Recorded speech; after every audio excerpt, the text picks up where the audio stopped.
Good morning, YouTube. My name is Imani, and if you've followed this channel in the past, you know that I used to post videos about my weight loss journey, and I was starting to kind of post about my fertility journey as well, but then I kind of fell off the map, and that was about in 2014, right before I got married. Or right after I got married, around that time. So yeah, it is now 2019, and I've been married for about 5 years, and my husband and I are in the process of trying to expand our family. So I want to revamp this channel, and I really want it to become about my ketogenic diet plan and my journey to lose weight so that I can start IVF treatment in 2020. So I'd like you guys to join me on this journey. I'm in traffic now on the way to work, so I will be more watching the road than looking at you, but I figure you can ride along with me, and we can talk about what I'm planning to do and what I'm hoping the next 6 months will be like. So, but first I'm going to start a little bit about my story and why I'm choosing to do IVF, or why it's been recommended that we do IVF. So, like I said before, I've been married about 5 years, and I've been working on my master's degree, and that was pretty much what I was doing at that time. So in about 2016, we decided that we were ready to kind of see what's going on. We've been together since about 2007. My husband does have a 20-year-old daughter, my stepdaughter, but I do not have any children. So, we weren't trying but not preventing, and nothing ever happened. So I figured, I'm going to go to the doctor, I'm going to get some tests done. So at the time in 2016, I had Kaiser. And so I went and just got some basic panels. She did a hormone test, but she really didn't want to do too much because she said that once we started going into fertility, my coverage was only at 50%. And so it could get pretty costly. So we did discover that I have PCOS, polycystic ovarian syndrome. I don't have any cysts on my ovaries. However, I do have other symptoms related to that make it difficult for me to lose weight. And I have some other symptoms in terms of my cycles and them being irregular. So I decided at that point that I would look at my job's coverage and switch to something that did cover fertility treatment.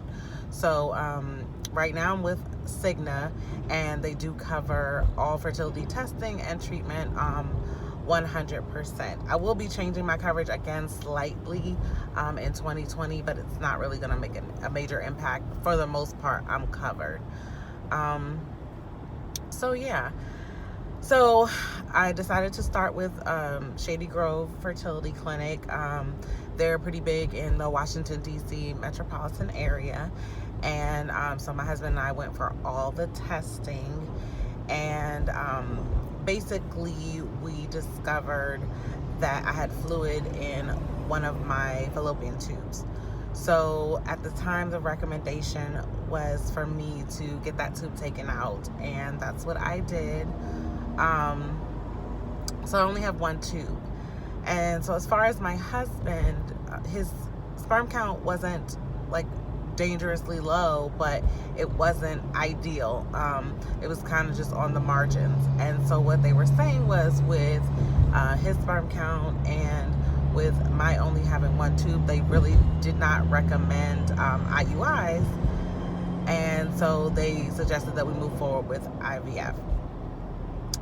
This kind of segues into my my weight loss journey, because When I was posting a long time ago, I was strict paleo, and I was doing great with that. And I got actually down. I had started out at around like 280, 290. After my mother died, I really just wasn't taking care of myself, and I took to food to comfort me. So I ended up, getting down to 220. And I was feeling phenomenal. I was in the gym, strict paleo. And if you want more information about paleo, I can definitely talk about that. But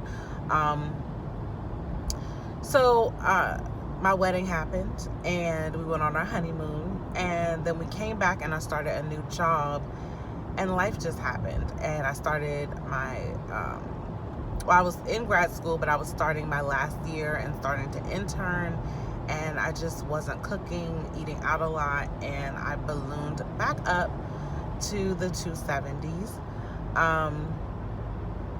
So around 2016, when we were doing, trying to look into fertility treatment and stuff, I decided to get on a health kick again.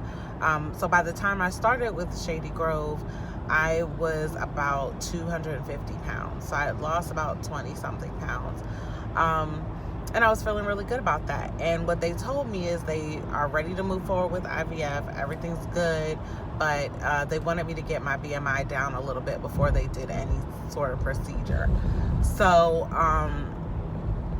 I needed to lose another 10 to 20 pounds. Well, that segued into, about a month went by, and we went back, and I hadn't lost anything. And so they basically put everything on hold and said, hey, contact us when you lose this weight. So about a year went by, and honestly, I continued with, switching positions at my job. My hours changed again, and I just really couldn't get into a routine that was going to be conducive to me doing this. And I stalled out. I didn't lose anything, and I wasn't really watching what I would eat. Or I would start back on a journey, and then I would flail out again. And at that time, I was in the ketogenic way, and I was I hadn't started keto yet. So fast forward to 2018. So about a year went by since they told me to lose weight. I hadn't lost weight, and I was like, I need to do something. So my sister, who lives in Atlanta, and I decided we were going to support each other long distance and start doing keto. So we found out about keto, high fat, moderate protein, low carbohydrates way of eating, and we just got really excited about it, because you can have, butter, and you can have cheese, and some of the things that paleo does not allow for. Because paleo, you're basically cutting out all dairy. So it's a lot more restrictive when you try to think of something that you want to do long term. So basically, it ended up where I was doing really good. I was doing phenomenal. And they had wanted me to get down to either 240 or 230, preferably 230, before we started fertility treatments. And I was at 245. So I was right in that range. And that was around October of last year, 2018. And then I found out that my father passed away unexpectedly. So initially I was doing okay. Then as we started getting closer to the funeral and things like that, and then family came in town, I just kind of went off the rails. And a few weeks later, about the beginning of November, I started, just feeling a little bit off. And so, just on a whim, I went and bought a pregnancy test, and it turns out I was pregnant.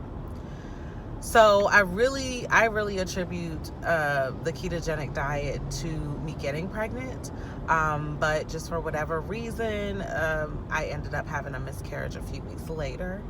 And that was another blow. So losing dad, and then we're having this miscarriage. And I thought I couldn't even get pregnant. So at the time, I found out I was pregnant, it was like a big high, you know, in the midst of darkness. It was like the one good thing that was going for me at that time, and then it kind of went away. At the same time, my mother-in-law was diagnosed with heart failure, and she needed triple bypass surgery. So my husband and I ended up moving in with her in order to look after her for a little bit. And so our schedule was just totally disrupted. And at the time I was mourning my dad, I was mourning the baby that, you know, never was. And so, yeah, it's just a very hard time. So going into beginning of 2019, my dog, who I'd had for 7 years, pug named Shiloh, he started to have kidney issues, and he passed away very unexpectedly, and that was extremely traumatic for me. So yeah, I was, you know, they say bad things come in threes, and boom, boom, boom, they hit me hard, and it was like a wave of, you know, disasters. And every time I would try and like come up for air, something else would just hit me. So I really went into kind of a sad, dark place for a little bit. So fast forwarding, I gained all the weight that I lost back. And so as of current Saturday, this past Saturday, I weighed myself and it was 272. And so yeah, it's disappointing, it's frustrating, it's devastating, and at times it makes me want to just give up. But I just turned 35 a couple of weeks ago, and being a mom is a dream of mine. It's something that I feel like I was put on this planet to do, and I really want to bring life forward, and I want to expand my family with my husband. So I also want to get in charge of my weight. You know, my dad had a stroke in his 40s, and it paralyzed him on one side, and so that's another reason I just really need to get a hold of this. I really need to make sure that I'm living a healthy, full life, and getting control of my weight and getting more active is part of that as well. So even if I never, you know, fulfill this dream of having children, I still just want to be a healthier person. So yeah, I decided I'm going to go back on keto. I just feel like keto is more sustainable long term. I want this to be a full lifestyle change, and it was. I really, honestly, I let grief and I let life take hold, and I stopped taking care of me. And taking care of me was cooking these meals and trying new recipes and being more active. You know, I was in the gym 6 days a week, and I loved it. That was like my meditation. And so I just gotta get over the fact that I failed and just face it and move forward. And I think once I can do that, I'll be ready to be successful. So yeah, I would love for you to join this journey with me. I'd love for you to take some rides with me. Sometimes I'll be home, but you know, if we can chat in the mornings or chat in the evenings, I think I would look forward to that, and I hope you would too. So I'm hoping to hear from you guys about where you're at in your journey, either a weight loss journey with the ketogenic diet, or if you're working towards expanding your family, or you're in the process of doing IVF. I would love for you to like this video, comment, subscribe, click the notification bell so you can see when I upload. And yeah, let's get some babies into this world, and let's get fit, and let's live our best lives. So I'll talk to you soon, but thanks for watching. Bye.